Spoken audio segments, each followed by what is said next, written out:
Hey guys, it's Spunkify here for League Top 10, and today I am finally back in California after going to Seattle to actually visit PAX in Seattle, PAX Prime that is. And yeah, I got to see a lot of cool games, got to take a lot of footage. Unfortunately, the majority of this footage actually was for work, but I did snag some few cool pictures and a couple of little camera pics on my phone that I'll be able to put up here and show you guys off. Now, one thing I wanted to talk about in this video as a quick little recap is my actual first impressions of Dominion. Now, Dominion has been long touted as coming out soon and everything, and I can definitely tell you right off the bat that it looks pretty much done. I didn't see anything in the game that looked, like it was just for demo purposes or something for the actual event. It looked completed. Everything about it looked completed. It felt completed. I didn't see any bugs or anything like that. So I'm pretty sure within the next patch or two, we are going to see Dominion, no doubt. There's absolutely no doubt in my mind we'll see it very soon. It was really fun to play. I really enjoyed the different aspects of it, and it didn't feel just like a different map of Summoner's Rift. It really felt different, and it played completely different. So I'll touch on a couple things I really enjoyed first of all. Number one is it's anybody's game, both early, mid, late game. Doesn't matter how bad you're doing early game, you can still come back and win late game. And that's something that I don't think a lot of people really understand so much because they were so used to playing Summoner's Rift. When we play Summoner's Rift and you do really bad early game and they just get snowballed and fed, then you get your lanes pushed and it starts to get out of your control pretty quickly. But with Dominion, the focus is not on pushing lanes. It's not on snowballing so much as it is capturing these points. Yes, you can do really bad and rack up a lot of deaths early on in the game, but as long as you're capturing those points, you are really keeping your team alive and in the game. So the match I played with a couple friends of mine that were pretty decent at the game. There's 3 of us that were good at the game. The other 2 teammates on our team had never played League of Legends before. Absolutely never had played League of Legends before. Actually, one of them was the lead girl from The Guild, which is a show I believe on YouTube, and she had never played League of Legends before. That was her first time actually playing, and those 2 people did pretty poorly.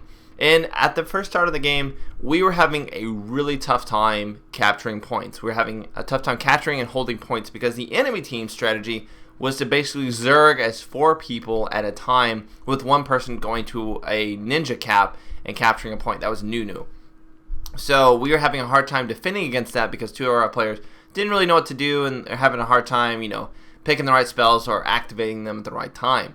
I was playing AD Lux like a boss because, if you're going to be on a huge screen in front of everybody, you play AD Lux. You play not the normal character, Screw playing, your normal characters. Play something that's out of the ordinary. So I played AD Lux, and I was getting my face kicked in early because they would all zerg a point, and it was really hard for me to capture another point.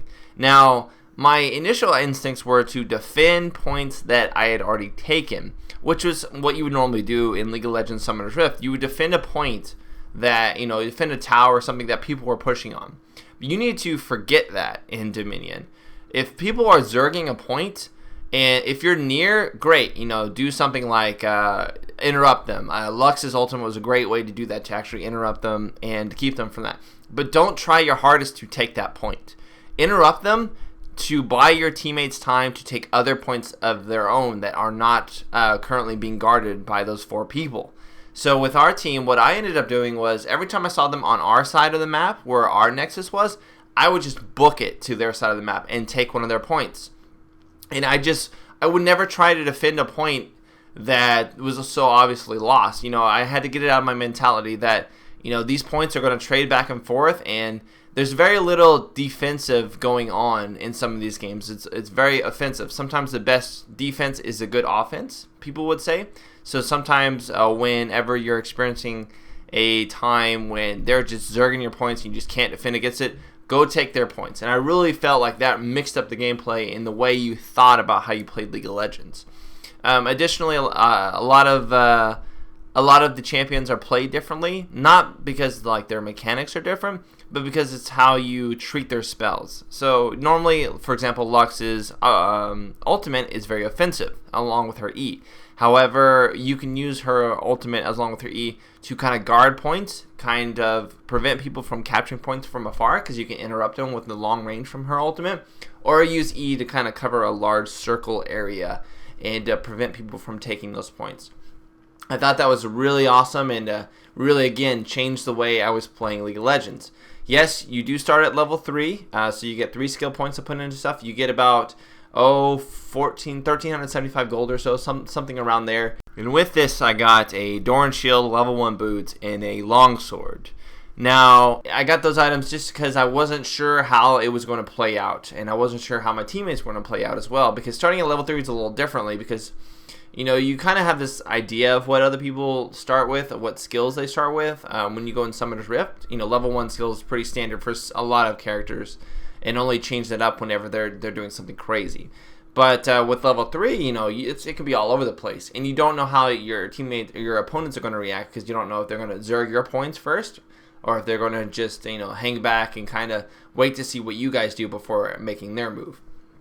So it was really cool to see how that all played out, and I really enjoyed Dominion. It looked great, it sounded great, and we had, like I said, that tough time early on, but after they started, you know, keeping the Zerg strategy and I started ninjing points, we were making a comeback. And the reason is because you don't actually lose tickets on your Nexus unless they have an advantage in points. So for example, there's 5 points.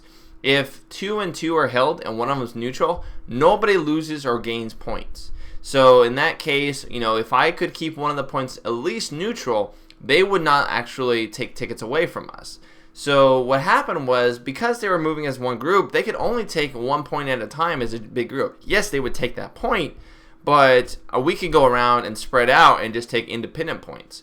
So we actually closed the gap. I think we were down 250 points. We closed the gap to where it was only like 60 or 70 points at the end. And it was down to the wire. I think eventually they managed to make a good comeback after they developed a new strategy. And I think the end score was they won by 70 or 80 points. Not bad considering 2 of my players were 0 and 11. I was like 6 and 6 as Lux. Not bad for 80 Lux. And considering the fact that deaths do not really matter at all in Dominion. Yes, if you die, it's bad, you know, but they're not tracked as part of your overall score. The score is tracked by defending points, assaulting points, you know, doing those objectives like that. And it's really good to see that shift away from, you know, worrying so much about your kills. It's not about that. It's about capturing and holding those points as best as possible. If you sacrifice yourself but you keep a point, then that's great. And I did that several times, and I felt like that was a large reason why we actually were able to come back so well. So overall, guys, you guys are going to love Dominion. I really loved Dominion. It was a great, refreshing new change from Summoner's Rift, and it was a great game. I really think Riot did a great, saying great so many times. Riot did a good thing with creating this new mode and mixed it up as much as possible. And the new items are really awesome as well. So expect to see full coverage of that. Once Dominion comes out, I'll go ahead and walk you through all the new items and, you know, play styles and what you can do and good counter strategies and all that stuff. So make sure to tune into League Top 10 for that.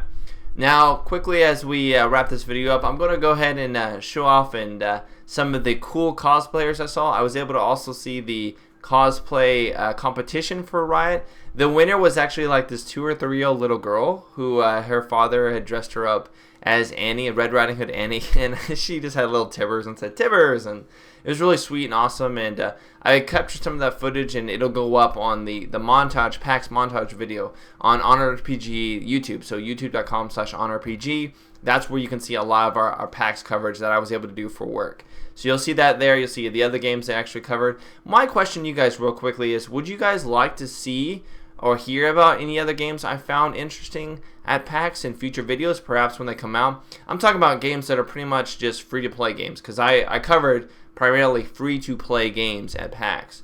And those were the games that I'd like to show off to you guys that I thought were really cool. Firefall, Blacklight Retribution, Dominion, obviously, a third-person MOBA called Smite. There was a lot of good free-to-play games. let me know in the comments if you guys wish to see that. And if enough people want to, yeah, sure, I'll cover that as well as all the other typical League of Legends and MOBA style games. Now, as a parting gift, guys, I thought I'd actually go ahead and share with you a little treat of a clip.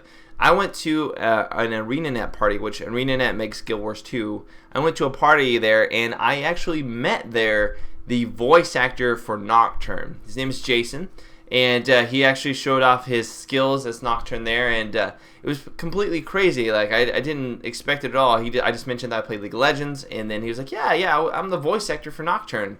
And apparently he doesn't play League of Legends too much, but they gave him a Nocturne for free, and he went ahead and did a couple lines. Now, it is worthy to note that Nocturne, as you know, has a lot of layers of audio tweaking to make him sound like he is.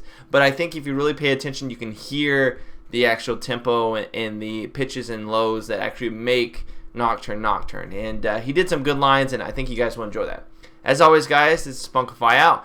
And I will see you guys later, most likely for the Talon first impression. Later, guys. Okay, so we have Nocturne's voice actor here, apparently. And there's no proof of that. there's no proof, but I'm going to assume that you're telling the truth. And he's going to do a couple lines from Nocturne from League of Legends. So go ahead and do it. My name's Jason Wishon. I just want you guys to know there's obviously some layers put on in post to these effects, so it's not going to sound exactly like it. But bring me more flashbacks to slice up.